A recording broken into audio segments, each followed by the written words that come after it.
मेरी कंप्लेन कोई झूठा साबित करे, बोले कि कोयता नहीं था हाथ में, उसके चाकू था। और बड़ी वाली नशा करता है, जैसे चरस गांजा और ऐसे ऐसे गोली है जो 24-24 घंटे नशा नहीं उतरते, हर वक्त नशे में ही रहता है। पुलिस वाले कार्रवाई कुछ भी नहीं कर रहे, अभी मैं क्या करूँ, पुलिस के ऊपर मुझे भरोसा नहीं है। अगर कोई भी इसको छेड़ देवे तो 5-6 घंटा गाली देगा, नंगा हो जाएगा और अपने आप को भी जख्मी करेगा। नमस्कार दोस्तों, मैं हूं सिद्धार्थ मिश्रा और आप देख रहे हैं भगवा 24। इस समय हम नाला सोपारा में अलकापुरी 111 में मौजूद हैं। हम जिस बिल्डिंग में है उस नाम का शिव दर्शन अपार्टमेंट है। यहाँ पर दूसरी मंजिल में एक सनकी नशेड़ी ने यहाँ पे कुछ हंगामा किया है। आइए जानते हैं कि क्या कुछ हुआ आंटी। मेरे साथ, मैं अपने बच्चों लोग के साथ लेके घर में बैठी थी। वो दरवाजे पे मेरे कुछ 4-4:30 बजे करीब कड़ी मारा। मैंने खुद देखा अपनी आंखों से, लेकिन फिर भी मैंने उसको नहीं बोला। दरवाजे का कड़ी मैंने खुलवाया और बाहर एक बगल की भाभी आई। वो बोली क्या कर रहे हो, आज घर पर हो, छुट्टी है? मैंने बोला हाँ छुट्टी है। उन लोग को क्या लगा कि मैं उन लोग को गाली दे रही हूँ, बस इतने में उन लोग को ऐसा लगा, उतने में उन लोग गाली गलौज मारना पीटना शुरू किया है। वो लड़के का नाम क्या है? कुणाल मारू।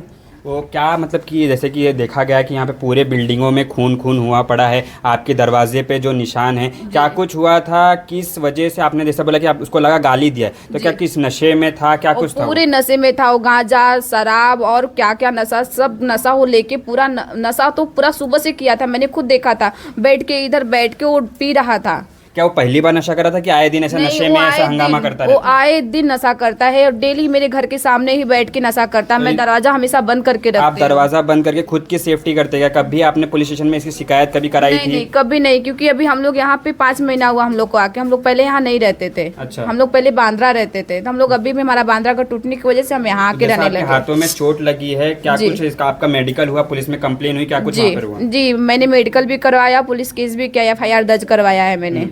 तो पुलिस ने क्या कुछ कार्रवाई की है? पुलिस ने पहले तो 2 दिन तक तो उन लोग को छोड़ के रखा, फिर तीसरे दिन लोग को लेकर के गया। मतलब 3 दिन तक उस आरोपी को टाइम था कि वो और भी कुछ कर सके, तब जाके पुलिस उसको लेके जाए, ऐसा कुछ था? जी।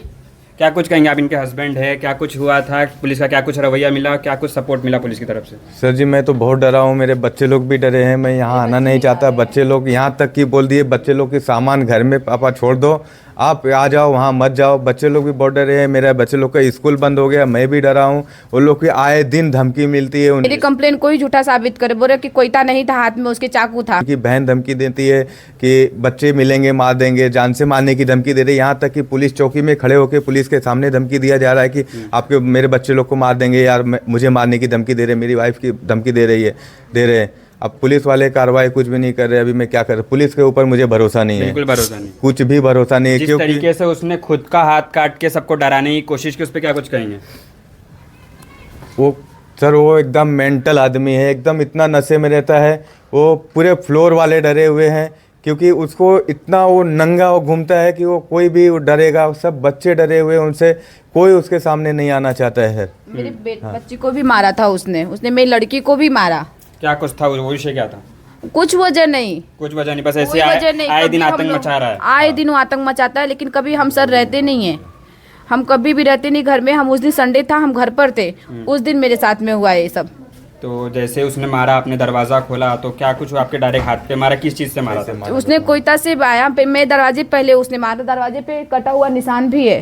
उसने दरवाजे पे पहले मारा, उसके बाद मुझे नहीं लगा कि वो औजार लिया है, मैंने दरवाजा खोल दिया, उसने सीधा मेरे ऊपर ही वार किया। मैंने जिससे हाथों से अपने बचाया अपने आप को, मेरे हाथों में लगा, दोनों हाथों में मेरे कट गए। कोयते से वार किया? जी, कोयते से वार किया, जिससे पुलिस कोयता हटा दी है। पुलिस ने कोयता को अपने कंप्लेन में से हटा दिया है। उसका कारण क्या बताया? उसका कारण नहीं बताया कि वीडियो नीचे ग्राउंड पर मुझे चाकू से दौड़ाया था, तो कैमरे में चाकू आया, तो बोल रहा है कि कोयता है ही नहीं, कोयता बरामद नहीं हुआ है, आप झूठ बोल रहे हो। मतलब आपकी कंप्लेन आपको ही झूठा साबित कर देगी? अगर कोई भी इसको छेड़ देवे तो 5-6 घंटा गाली देगा, नंगा हो जाएगा और अपने आप को भी जख्मी करेगा।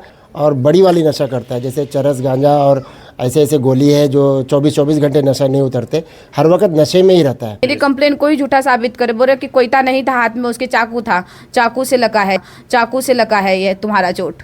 हमारे साथ यहाँ पे बिल्डिंग के रहवासी ये भी हैं, आइए उनसे जानते हैं क्या कुछ उसका आतंक था। सर, क्या कुछ कहेंगे? जिस तरीके से उसने आतंक मचाया है, पूरे बिल्डिंगों में खून है, जो बच्चे डरे हुए हैं, जो इस सोसाइटी के लोग जो त्रास में हैं, उससे क्या कुछ कहेंगे आप? मैं सोसाइटी का चेयरमैन हूँ, मेरा नाम मुमताज़ कुर्बान कुरैशी है। ये लड़का हमारे सामने बचपन से बड़ा हुआ है, पिछले 3-4 साल से ये नशे का आदी हो चुका है और फ्लोर पे ही बैठ के नशा करता है और बड़ी वाली नशा करता है, जैसे चरस गांजा और ऐसे ऐसे गोली है जो 24-24 घंटे नशा नहीं उतरते, हर वक्त नशे में ही रहता है। जब नशे में नहीं रहता है तो नॉर्मल रहता है, लेकिन जब नशे में रहता है तो इस कंडीशन में रहता है कि इससे अच्छी बात भी करो तो इसे बुरी लगती है और फिर गालियाँ देना, तालियाँ बजाना शुरू करता है। ये अपने आप को जो है हिजड़ा साबित करता है, लेकिन असल में ये हिजड़ा नहीं है, ये असल में पूरा ये लड़का है।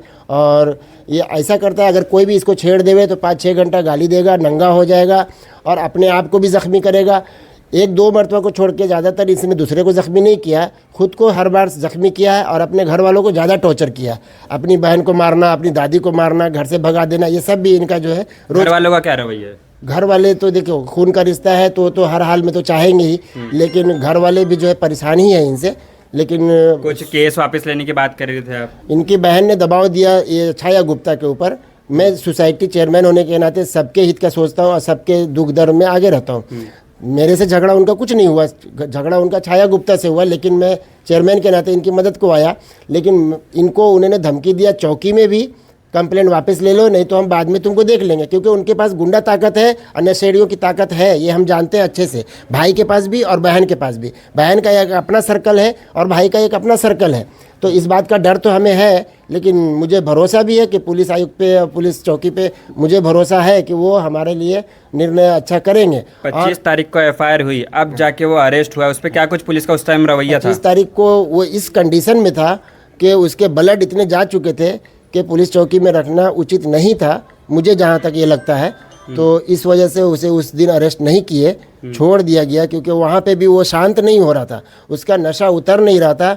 पूरी पुलिस चौकी खून से भर गया था और सबको धोना पड़ा था। और दूसरे दिन जो है 26 जनवरी का जो है फंक्शन भी था, तो वहाँ पे अगर उसके साथ कुछ जितना ब्लड गया था उसके जान जाने का भी डर था, जैसा कि मुझे भी डर था कि शायद इतना ब्लड जाने के बाद आदमी नॉर्मल बचे नहीं। लेकिन वो नशा इतनी देर वाला करता है कि 24 घंटे 48 घंटे तक वो नशे में रहता है, तो उसे कुछ नहीं हुआ। दूसरे दिन शाम में लेके गए, फिर उसको अरेस्ट किए और जो है वहाँ से फिर तीसरे दिन कोर्ट ले जा करके उसको वहाँ भेजा गया जेल में। पुलिस का क्या कुछ रवैया है कि पुलिस है जो जिस तरीके से कोयता को हटा दी गई, पुलिस क्या इसको कमज़ोर करने की कोशिश कर रही है? उनका कहना यह है कि कोयता चूँकि बरामद नहीं हुआ, जो चीज़ बरामद हुई, जो घर वालों ने दिया उसी को बरामद समझ करके उसी पे वो केस आगे बढ़ा रहे हैं। उनका कहना यह है कि कोयता और छुरी से कुछ फ़र्क नहीं पड़ेगा केस में, लेकिन अगर हम कोयता लिखते हैं और बाद में इसके वार से ये साबित होता है कि छोटे चाकू का वार है, तो केस आपका कमज़ोर हो जाएगा। इसलिए जो चीज़ बरामद हुआ है उसी पे केस को रखते हैं और इसके ऊपर जो एफआईआर दर्ज हुआ है, ऐसा नहीं कि इससे वो बच जाएगा। अब मुझे भी पुलिस से ये उम्मीद है कि बचाने की कोशिश नहीं करेंगे, क्योंकि ये आदमी असामाजिक है, समाज में रहने लायक नहीं है। इस ऐसे जैसे आदमी को जब तक ये सुधर न जावे या जब तक कोई इसकी ऐसी गारंटी न लेवे कि ये सुधर चुका है, आजीवन कारावास में रहना चाहिए इसे। जिस तरीके से इनके परिवार वाले धमकी दे रहे हैं उस पर क्या कुछ विषय, क्या इसके खिलाफ भी आप लोगों ने कंप्लेन की है? जी हाँ, मैं अपना प्राइवेट केस कर रहा हूँ, प्राइवेट केस फाइल कर रहा हूँ। मैंने वकील हायर किया है, उनसे आज भी मैं मिला हूँ और मैं इस बात को सीरियस ले रहा हूँ, क्योंकि इनकी धमकियों को मैं लाइटली नहीं ले रहा हूँ, क्योंकि मुझे पता है ये ऐसा कर सकते हैं, ये कर सकते हैं ऐसा, और आए दिन ये करते रहते हैं।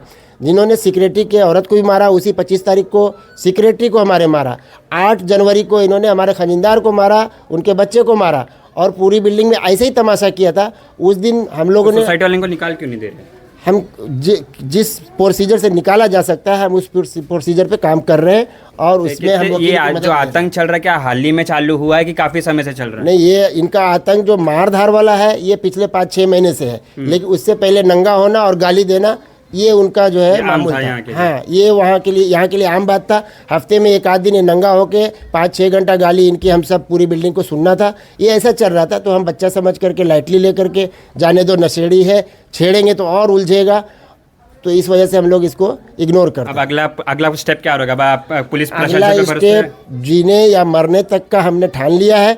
हमारे रहवासी सुरक्षित नहीं है, इसके लिए हमें जितना वक्त लगे, जितना जान लगाना पड़े, जितना माल लगाना पड़े, हम आखिर दम तक लड़ेंगे। इनके तरफ से मैं, इनके तरफ से सोसाइटी लड़ेगी, क्योंकि ऐसे लोगों को मुझे बिल्डिंग में नहीं रखना है।